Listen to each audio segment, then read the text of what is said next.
Un espacio dirigido a la reflexión y análisis sobre el magisterio social de la Iglesia. Un panel de altura que discute la realidad actual guiado por los documentos magisteriales. Los expertos ya están listos para arrancar tu programa Iglesia, Estado y Sociedad.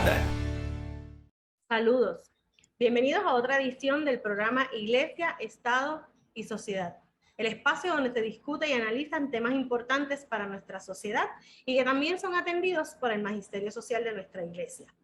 Excuso al licenciado Israel Santiago Lugo, que por razones de salud no nos puede acompañar. Durante el tema que vamos a estar discutiendo hoy, nos ocupa uno muy importante para nuestra sociedad: el principio de subsidiariedad según la doctrina social de la Iglesia. Es importante porque la doctrina social de la Iglesia identifica y ofrece soluciones a los problemas públicos que afectan a todos los ciudadanos. Hoy nos acompaña nuestra queridísima compañera, la doctora Sandra Ramos, quien va a ser entonces nuestra panelista en este programa de hoy. Y pues la presento brevemente dentro del gran campo de trabajos y aportaciones que ella ha estado haciendo. Nuestra compañera, la doctora Sandra Ramos, es profesora de la Pontificia Universidad Católica de Puerto Rico en Ponce y es mentora a la vez de estudiantes de investigación en el área de criminología y de justicia criminal. Ella es directora del centro, que tiene una relación muy importante con este tema que vamos a discutir hoy, del Centro de Aprendizaje en Servicios. Ha publicado en varias ocasiones, dirige varias propuestas dentro de nuestra institución y nosotros vamos a estar teniendo la dicha de poder escucharla y poder entender más de este tema que nos ocupa en la mañana de hoy. Buenos días, Sandra.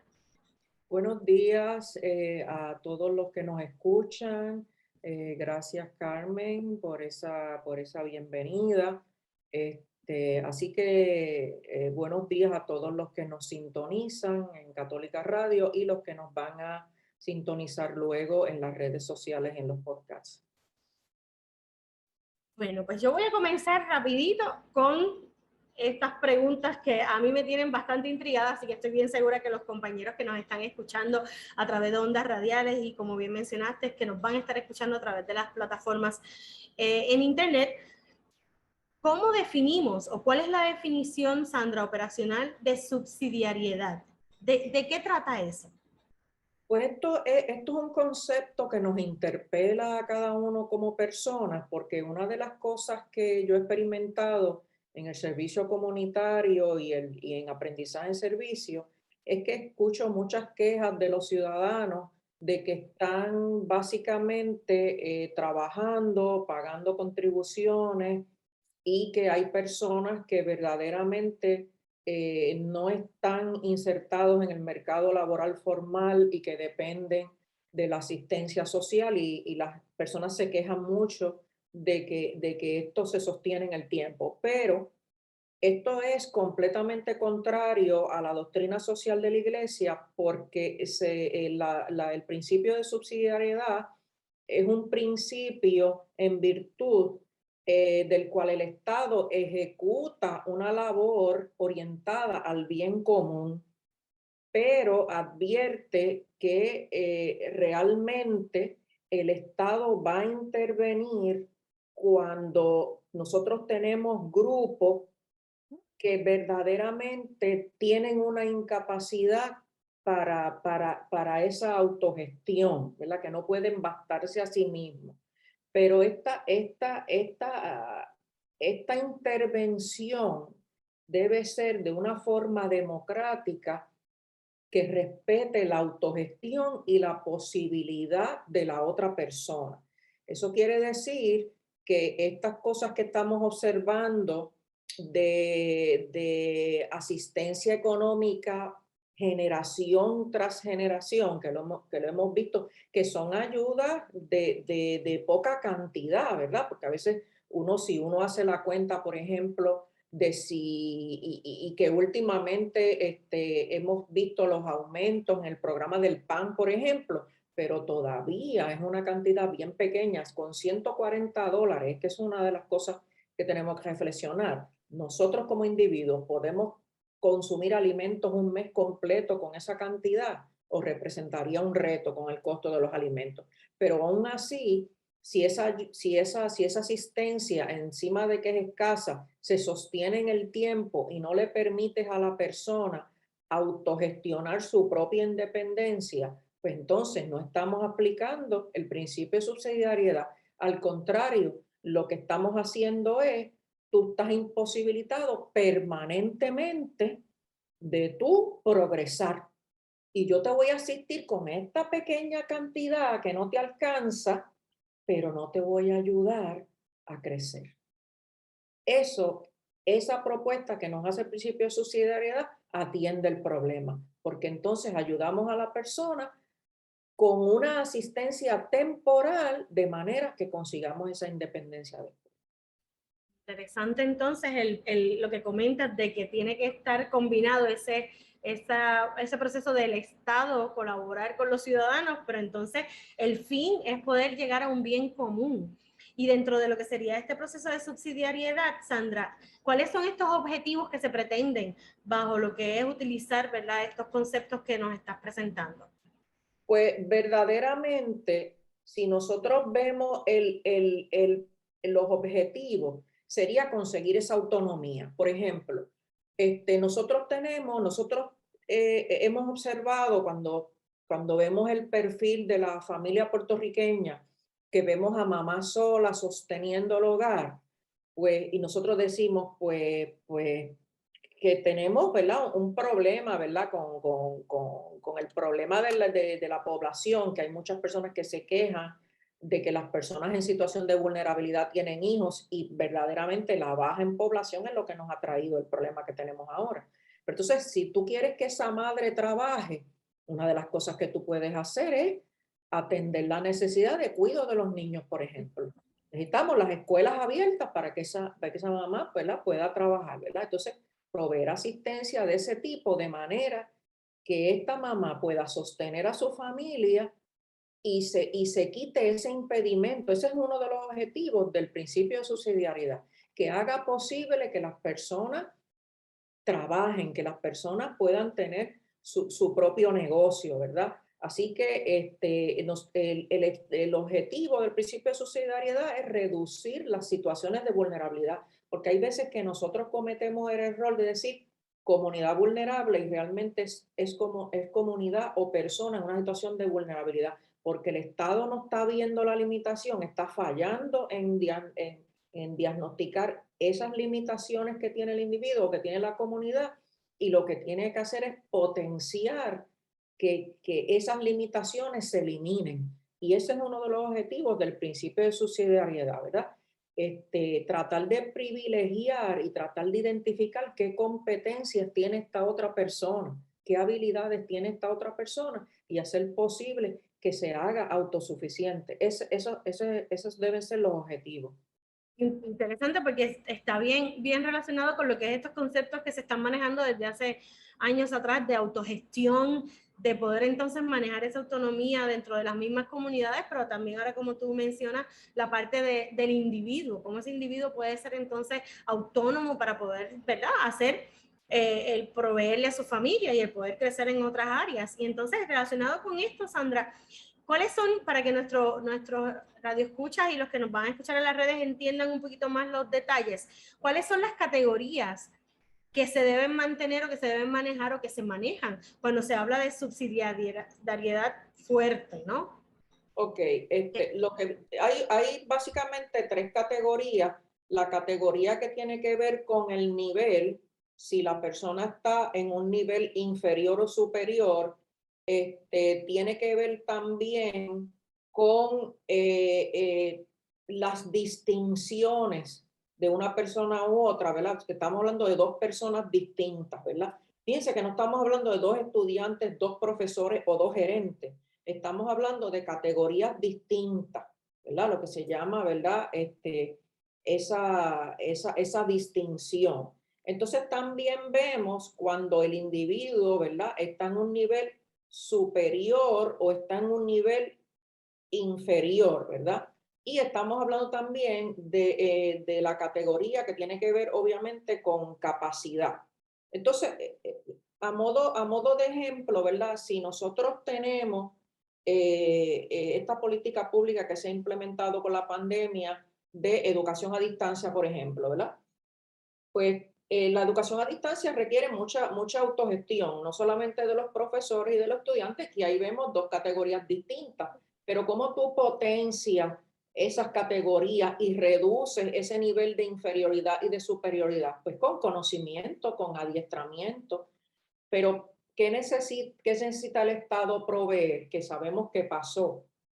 Pues se provee una infraestructura de ancho de banda que permita que ese servicio se dé. Pero tú tienes que superar esa situación de inferioridad, porque, y lo vimos en el proceso educativo, si tú tienes una comunidad de estudiantes que no tienen un ancho de banda adecuado para esa gestión educativa, pues ahí hay una imposibilidad de participar del proceso educativo. Entonces, si tú lo fracasas porque no tuvo acceso a Internet, pues ¿qué tú estás haciendo? Pues entonces, ¿cómo es el principio subsidiario?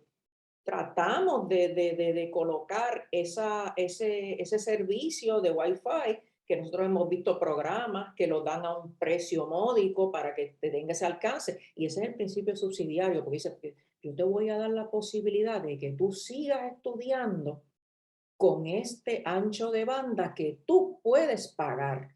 Fíjense que está protegiendo la dignidad en esa categoría, porque te está diciendo, yo no te lo voy a regalar, te lo voy a dar a un costo que tú puedas y te voy a dar la velocidad que tú necesitas para que te puedas educar. Entonces el profesor también tú lo colocas en una dignidad también, porque tú lo adiestras, te aseguras que el maestro en este caso tenga también el ancho de banda que necesita para que pueda sostener su curso. Así que ese principio lo estamos aplicando para que esas categorías en los distintos niveles que estén no se sientan atropellados, se les proteja su dignidad, porque lo vimos en este proceso de la pandemia, lo vimos, de que no se podían conectar, que tenían un teléfono inteligente para toda la familia y habían 2 o 3 niños. Pues mira, esos no son procesos dignos. Y entonces, pues con esas categorías nosotros podemos atender respetando la dignidad y las capacidades del otro, porque el otro quiere aprender y tiene la inteligencia, tiene la capacidad. Pues cuando lo hacemos así, atendiendo estas categorías, pues podemos lograr que las personas se puedan superar. Fíjate, y ese ejemplo que a nosotros como institución educativa, ¿verdad? Nos aplica muchísimo a todos los que nos están escuchando y son también maestros y profesores y estudiantes en poder equiparar esos niveles que hay, que tú mencionaste, que hay unas diferencias, pues poder igualarlos. Y entonces me trae a la mente algo que justo leí en la mañana, de estas diferencias que hay, incluso que ha sido por la misma pandemia que nos ha traído a esto, cuando de momento se están haciendo en la repartición de alimentos, porque hay una necesidad, ¿verdad? En términos de lo que sería esta soberanía alimentaria que no tenemos, el que la persona tiene que llegar al lugar en un vehículo. Entonces, estoy mirando lo que están mencionando de las diferencias en las conexiones y en banda, en largos de ancho de banda, ¿verdad? De lo que sería el Internet, y lo comparo entonces con esta otra situación que es crítica también en nuestro país en términos de lo que es cómo una persona puede tener acceso a alimentos y puedo llegar a buscarlo si no tengo un vehículo, ¿verdad? Así que eso pues también es parte de lo que tú nos presentas.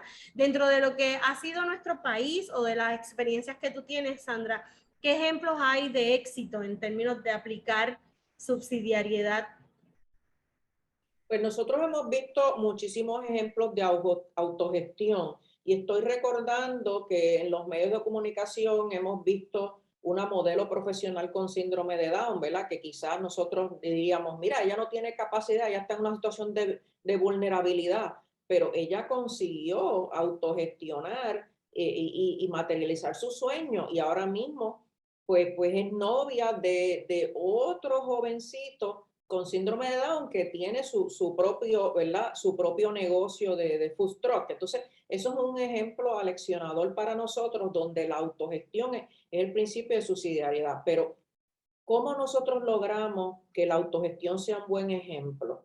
respetando la dignidad y dando la oportunidad. Porque fíjate que si este muchacho estaba buscando ayuda para establecer su food truck y esta muchacha quería modelar en unos espacios de pasarela como Nueva York y pues el ejemplo más reciente con Victoria's Secret, pero entonces tenías que darle la oportunidad, tenías que creer en la persona y ese para mí es el ejemplo más valioso de subsidiariedad. Otro ejemplo que quizás no es tan conocido, que quiero aprovechar el programa para promoverlo, y sé que tú también tienes mucha experiencia pues, por los objetivos de desarrollo sostenible, ¿verdad? Que hemos trabajado, es el comercio justo y los productos libres de marca. Este último no es un ejemplo tan conocido, pero sí conocido por algunos de los que nos estén escuchando y nos estén viendo después, que es que cuando un producto tiene marca, que tenemos que hacer inversión de dinero, esa promoción, pues entonces nosotros encarecemos el producto y no se hace accesible, ¿verdad? Pero entonces hay unos productores que pudieran específicamente en los productos de primera necesidad poderlos hacer accesibles a otras personas con un precio más razonable. En el caso de comercio justo, nosotros vemos montones de disparidades específicamente en los países que son productores de productos, ¿verdad? De commodities, ¿verdad? Bienes que no tienen valor agregado, de materias primas. Esos países no son ricos, los que son ricos son los que le dan ese valor agregado. Por ejemplo, el café, por ejemplo, cuando se produce, pues tú lo puedes comprar en fardos de café sin procesar y ese país productor de café que vende ese producto sin procesar, que lo vende como materia prima, casi no gana nada. Quien se gana es el que le diseña la bolsa bien bonita, el que le añade un sabor, etcétera, etcétera. Pero entonces no hay justicia para el que está produciendo la materia prima, se queda en el nivel de pobreza, ¿verdad? Tenemos las empresas cooperativas, ¿no? Nosotros hemos visto industria de manufactura que ha cerrado y los mismos empleados han hecho la inversión para abrirlo otra vez. Hemos visto proyectos de vivienda que, como tú sabes, con el encarecimiento de los productos de construcción y con el pobre acceso a mano de obra que tenemos, porque no acabamos de comprender que la tasa de natalidad ha bajado mucho, que la gente ya no está tan joven para trabajar en construcción, que la gente no sabe de construcción, ¿verdad? Y entonces, en ese sentido, pues no podemos conseguir la construcción de vivienda de interés social, pero entonces con una empresa cooperativa, tú puedes hacer posible la vivienda justa para estas personas con el nivel que pueden pagar, la economía sustentable, que no es otra cosa de tú satisfacer las necesidades actuales sin empeñar el futuro. Esto que hemos hecho ahora de la reestructuración de la deuda nos compromete los próximos 35 o 45 años. Eso no es economía sustentable, eso es lo contrario, porque tú estás diciendo, bueno, que nuestros hijos y nuestros nietos se encarguen. Eso no es sustentable porque tú estás empeñando los próximos 45 años, ¿verdad? Por eso es que este tema es tan importante, ¿verdad? Las becas condicionadas al servicio público, porque el problema que estamos teniendo ahora mismo en Puerto Rico es que estamos preparando abogados, estamos preparando trabajadores sociales, estamos preparando maestros, estamos preparando tecnólogos médicos, enfermeras, enfermeros, pero se van a otro país. Entonces, si nosotros condicionáramos las becas, la asistencia para estudio con servicio público, de manera que estas personas en una situación de dignidad puedan devolver esa oportunidad. Y uno de los ejemplos, los dos ejemplos más hermosos que pudiéramos pensar, es la liberación de patentes, porque ustedes saben que para enfermedades como HIV, SIDA, el mismo COVID, cáncer, ¿verdad? Cuando tú liberalizas una patente que tú le dices a otro país que no tiene la infraestructura para pagarle a investigadores costosos, le das la fórmula de la patente para que lo pueda producir, ese país puede autogestionar la salud de su país y desarrollarse económicamente. Así que la liberación de patentes es un ejemplo de aplicación del principio subsidiario, porque tú dices, aquí está la fórmula, ¿verdad? Tú te ahorraste en investigación y entonces tú te vas a concentrar en producir y hacer posible que las personas puedan tener salud. Y el ejemplo de los microcréditos. Son pequeños préstamos que la banca no interesa ese tipo de producto y la persona lo que necesita es un poquito de dinero para arrancar con unos codeudores que pueden ser las mismas personas que están en esta necesidad de los microcréditos. Y sabemos que el autor de esta estrategia fue Premio Nobel de la Paz, así que es un ejemplo que se ha ampliamente utilizado. Sí, entonces vemos cómo prácticamente estos procesos, como tú bien mencionas, y resumo un poquito antes de tal vez irnos a una pausa, es que tenemos que respetar esa dignidad del ser humano y poder darle entonces también la oportunidad de que desarrolle todos estos procesos y que desarrolle sus capacidades, porque como bien mencionas, hoy día en estos últimos 2 años que llevamos bajo esta condición de una pandemia, pues estamos viendo cómo las personas han ido desarrollando otras destrezas o se han ido interesando en desarrollarse en otras áreas también, y de eso pues dependemos muchísimo de que podamos ser subsidiarios, que podamos manejar, ¿verdad?, estos procesos de oportunidades y como has expresado en otras ocasiones, de que ese cambio se pueda dar, pero que ese cambio se pueda dar porque se les da las oportunidades a las personas que están interesadas en estos procesos. Así que es bien importante, compañeros que nos están escuchando, ¿verdad?, que entendamos y veamos que todos podemos estar de una forma u otra, tal vez apoyando y en otras ocasiones tal vez siendo parte de un proceso obstaculizador de cómo una persona puede lograr, ¿verdad?, que estas actividades que quiere manejar y estos procesos que quiere estar trabajando se puedan dar. Así que ahora vamos a pasar a una pequeña pausa, una breve pausa, y continuamos con nuestro programa en el próximo segmento. Iglesia, Estado y Sociedad. Bueno, estamos de regreso aquí en nuestro programa Iglesia, Estado y Sociedad. Y para los que tal vez se están acercando a nuestras ondas radiales y están escuchándonos en las redes por internet, pues una de las discusiones que estamos manejando hoy, ¿verdad?, es ese principio de subsidiariedad, y que nos está discutiendo, ¿verdad?, estos temas es la doctora Sandra Ramos de la Pontificia Universidad Católica de Puerto Rico en Ponce. Estábamos en el segmento anterior hablando de esas oportunidades, de ese proceso de autogestión, de ayuda, de que pueda entonces manejarse, ¿verdad?, el individuo. Pero el individuo no está solo en una sociedad, está en comunidad. Así que, Sandra, aquí aprovecho y te pregunto cómo la comunidad donde ese individuo está habitando y está desarrollándose puede entonces ayudar para que estos procesos de principio de subsidiariedad se puedan dar. Y alargo un poquito más la pregunta y por ahí te dejo para que lo discutes. ¿Cómo el Estado puede aportar entonces en estos procesos, aunque ya nos has dado unos cuantos ejemplos anteriormente? Ok, el Estado siempre va a estar ahí, pero tiene que estar de otra forma. El Estado tiene que estar pendiente de dar las condiciones para que esa sociedad civil tome la iniciativa, que es lo que tú me estás preguntando. Que por eso es el programa, porque el programa es una invitación y le da la posibilidad a las personas y le da la motivación a las personas para que se involucren. Pero cuando no hay desarrollo económico, pues se imposibilita a la sociedad civil de tomar la iniciativa.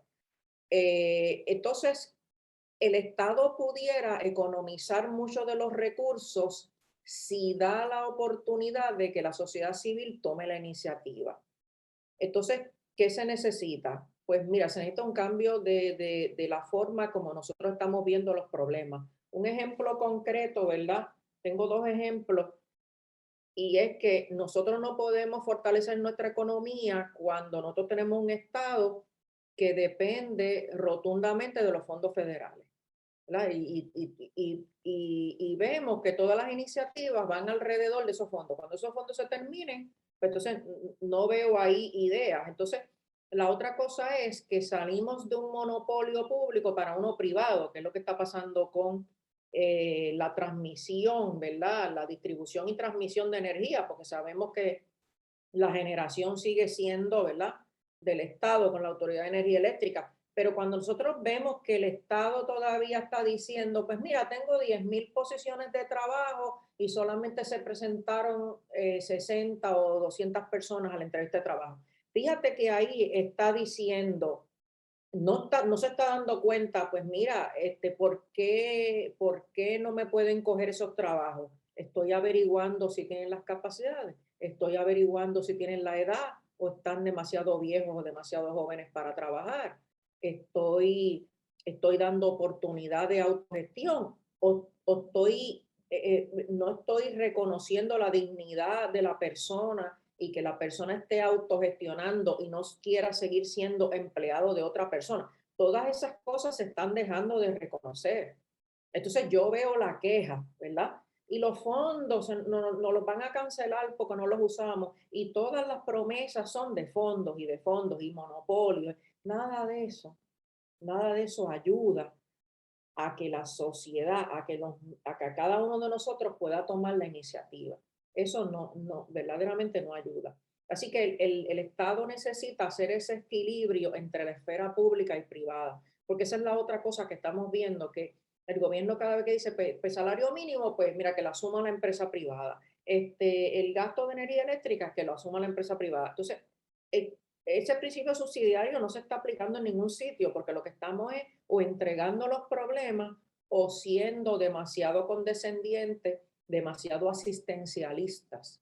Y no estamos promoviendo el que la sociedad civil o las personas tomen la iniciativa. El Estado lo que tiene es que crear las condiciones y no lo está haciendo. Interesante, porque muchas veces en términos de lo que sería, ¿verdad? Como país, y lo vemos constantemente, esperamos que esa solución venga de parte de lo que es el Estado, pero el Estado, al tener una mentalidad totalmente distinta en términos de lo que sería manejar estos fondos y estos procesos de hacer que la sociedad, ¿verdad? Y el individuo pueda crecer, pues entonces también nos está colocando trabas. Aquí, ¿verdad? Te pregunté sobre lo que sería ese límite que tiene el Estado, pero como estamos manejando también lo que es, ¿verdad? Y nuestro programa es Iglesia, Estado y Sociedad, dentro de lo que sería la doctrina social de la Iglesia, ¿cómo ese principio de subsidiariedad se maneja o se promueve que se pueda entonces trabajar en términos individuales y en términos colectivos? Ok, en términos colectivos del Estado y de la empresa privada y de estas personas que están quizás en una categoría superior, lo primero que hay que hacer es descentralizar. Entonces, estamos viendo demasiada burocracia. Hay veces que cuando nosotros, por ejemplo, observamos el mismo manejo de los fondos federales, vemos cómo se va mucho en procesos administrativos. Es como si fuera una economía de la pobreza, ¿verdad? Ahora yo me voy a lucrar, ahora yo voy a ser director de este programa y cojo mucho dinero. Entonces, cuando tú ves esa comunidad en situación de vulnerabilidad no aprovecha los recursos y a veces las actividades de esa propuesta tampoco promueven la subsidiariedad, sino que es asistencial y te voy a dar renta y te voy a pagar la agua, te voy a pagar la luz. Entonces no hay, seguimos con esta misma situación. La otra cosa es que nosotros tenemos que conseguir no solamente oportunidades, sino respetar la dignidad de la gente. Esa cosa que a veces decimos que la gente quiere todo regalado, eso no es cierto. Eso no es cierto. Yo siempre, ¿verdad? Recuerdo un programa antes de la pandemia que tenía la Universidad de Puerto Rico, recinto de Río Piedra, que servían alimentos a los estudiantes y el estudiante siempre pagaba de una forma o de otra. Por ejemplo, llevaba, aunque fuera un artículo, que fuera un alimento o líquido de fregar o un potecito de salsa o $1 o $5, lo que pudiera. Y si la persona no tenía ni una cosa ni la otra, pues podía ayudar a servir los alimentos, podía la gestión de cocinar los alimentos. O sea que todo el mundo estaba pagando de forma indirecta. Esas son las actividades que tú tienes que lograr, porque cuando tú no aplicas el principio subsidiario, tú puedes hasta humillar a la otra persona, porque ni siquiera le estás dando la oportunidad de que pague de alguna forma o que gestione de alguna forma esa situación de estar indefenso, ¿verdad? Así que a nivel individual, cuando nosotros estamos haciendo, porque cada uno de nosotros tiene, ¿verdad? En su tiempo libre se involucra, ayudando a veces a un vecino, a otra persona, a veces tenemos que repensar cómo lo estamos haciendo, porque tenemos que tener un cuidado porque la diferencia entre asistencialismo y subsidiariedad en términos conceptuales es bien grande, pero en la práctica a veces se nos va la mano. Yo no estoy diciendo, ¿verdad? Porque cuando nosotros, por ejemplo, tenemos una persona sin hogar, ¿verdad? Que está hambrienta, que está enferma, no cabe duda que nosotros tenemos que atender unas emergencias primero, porque de la única manera, por ejemplo, que tú sacas a una persona sin techo, de estar en la calle, de estar en ese semáforo, que de hecho a la gente le molesta porque la presencia de esa persona sin hogar lo que hace es visibilizar lo que cada uno de nosotros no está haciendo y nos molesta porque nos golpea en la cara lo que nosotros dejamos de hacer que causó que esa persona estuviera allí. Porque yo tengo responsabilidad. Claro, nos molestamos y decimos, debe ser alcohólico, no le voy a dar chavo porque es para alcohol, pero realmente lo que nos molesta es, nosotros contribuimos a esto, nosotros somos responsables de no aplicarse el principio de subsidiariedad, que esa persona no esté allí. Esa persona hay que llevarla a las condiciones para que pueda pagar su propio techo en las capacidades que tiene esa persona. Y ese es el principio subsidiario también. Sí. O sea, Y viendo el ejemplo que nos presentas, que estoy bien segura que los que nos están escuchando y nos están viendo lo han vivido, lo han comentado o hasta lo han discutido, ¿verdad? Cuando se encuentran con una persona sin hogar. Yo creo que el proceso cuando comenzamos el programa en donde nos mencionaste que había que manejar dignidad, que había que tener pendiente, ¿verdad? Esa dignidad humana. Es algo que últimamente se ha estado viendo un poco, ¿verdad? Todavía hay medios noticiosos que utilizan la palabra de ambulante y sabemos que tenemos que hacer ese cambio, ¿no? Ese cambio de poder hablar y trabajar con esa dignidad del ser humano. Y al tú mencionar estos procesos me vienen a la mente muchísimos ejemplos en términos de cómo desde todas las esferas, ¿verdad? Muchas personas dedican su tiempo libre para ayudar a otros, pero entonces ahora, ¿cómo ayudamos a ese otro? Eso es bien importante, que yo no esté humillando a esa otra persona que está recibiendo mi ayuda, que se sienta que lo estoy, pues dentro de lo que sería un proceso es hasta simbólico, lo abrazo con esa ayuda que le estoy dando porque estoy siendo subsidiario con él, porque estoy ayudándolo a tratar de manejar un proceso de autogestión, pero no rayar en caer, en humillar, ¿verdad? Y en dañar esa dignidad humana. Y entonces con eso hay que tener muchísimo cuidado también cómo se hacen estas campañas de poder ayudar al otro, que no se conviertan en unas campañas solamente de publicidad, que también entonces hemos visto que eso se da muchísimo. Y nosotros como institución, ¿verdad? Y como individuos y como parte de lo que la doctrina social de la iglesia pretende, pues imagino que hay mucha conexión, ¿no? Entre todas estas procesos dentro de lo que sería la iglesia, el Estado y la sociedad, porque lo desconectamos muchas veces, pero muchas veces está bien unido en poder ayudar entonces al resto. Y Sandra, en este caso, ¿verdad? ¿Cuáles son esas estrategias para poder aplicar esos principios de subsidiariedad? ¿Qué nos recomiendas? ¿Cómo podemos entonces trabajarlo y cómo podemos tal vez ir entendiendo y adueñándonos de esta palabra, que a muchos cuando comenzamos el programa quizás les estuvo un poquito rara, ¿verdad? El concepto del principio de subsidiariedad, pero creo que lo hemos estado entendiendo magníficamente con todos los ejemplos que tú nos has estado dando. pues mira, la forma de aplicarlo es entender dos palabras clave: autorrealización, permitir esa autorrealización y reconocer siempre que lo que vamos a hacer tiene que ser transitorio, no puede ser permanente, porque ahí se convierte en asistencialismo. Y te voy a dar dos ejemplos de estudiantes de aprendizaje en servicio bajo el huracán María, cuando teníamos el centro de acopio en la universidad, que lo tuvimos varios meses. Ese centro de acopio funcionaba de una forma bien diferente y los estudiantes nos dieron una lección bien valiosa aquí. Nosotros teníamos el centro de acopio diseñado como si fuera un supermercado y nosotros no le dábamos la compra ya hecha, nosotros permitíamos que la persona escogiera lo que le hacía falta. Nosotros teníamos, ¿verdad? Los paquetes de arroz en un lado, los paquetes de habichuelas y los diferentes artículos de aseo personal, todos los artículos clasificados, igual que la ropa, que la teníamos por tamaño. Y la persona escogía lo que quería, eso era lo primero. Y yo siempre recuerdo que nosotros le ayudábamos a la persona también, acompañábamos a la persona en la selección y lo ayudábamos con la bolsita. Y recuerdo en una ocasión, reclamando esa dignidad, esa persona que estaba recibiendo la ayuda decía, no me eches mucho, échame más que uno, que vienen detrás de mí otras personas adicionales. O sea que fíjate que esa persona estaba diciendo, yo soy digna, yo no necesito que me llenes una bolsa tan grande, o sea, lo que necesito es esto, no sobrepases porque hay otras personas que necesitan. Y fue un ejemplo aleccionador. Otro ejemplo aleccionador con el tema de la ropa, porque cuando hay un desastre natural, la persona se queda con lo que tiene puesto. Y hay veces que la persona entonces tiene una oportunidad de trabajo, pero no tiene una ropa digna para llevar al trabajo, que era el otro espacio de acopio donde teníamos la ropa en buenas condiciones. Y yo recuerdo que había una resistencia de mis estudiantes a participar de eso, porque no entendían, no estoy segura que esto ayude a alguien, porque tenían ese concepto de la ropa, pero entonces venía esta persona, mira, voy a una entrevista de trabajo, ¿qué es lo mejor que tienes aquí? Y la estudiante con esa alegría que le dio una camisa que tenía todavía los tickets puestos, ¿verdad? Porque hay veces que esos donativos son verdaderamente ropa de buena calidad que nunca ha sido usada. Y entonces fíjense que es una autogestión. Fíjate que lo que la persona estaba pidiendo era, dame una camisa para yo conseguir este trabajo. Exacto.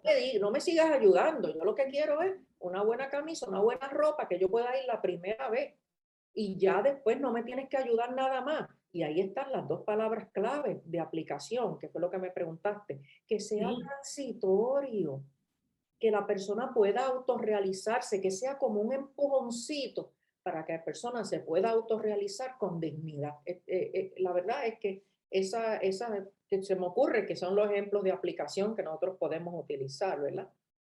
Sí, fíjate que la forma en que lo presentas, que lo viviste y que lo vivieron varios estudiantes, es este concepto tan bonito de viene alguien más que necesita. Yo no soy la única persona que está necesitando. Así que lo vemos en el proceso de cuando se repartían, ¿verdad? Todo este tipo de materiales de momento casa a casa, pues quizás no se hizo un inventario formal de qué se necesitaba en ese hogar y entonces quién sabe, ¿verdad? Cuántos productos se habrán perdido, cuántas cosas se habrán perdido. Y eso a los compañeros y compañeras que nos están escuchando en este programa de hoy, eso es parte bien importante de cómo nosotros pues manejamos también ese proceso de donar, ¿verdad? Y de ayudar al otro.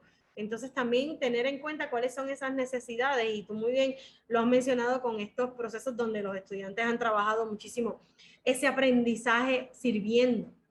Y eso es bien importante, ¿verdad? Y nosotros poder entonces manejarlo a través de lo que serían estos principios de subsidiariedad.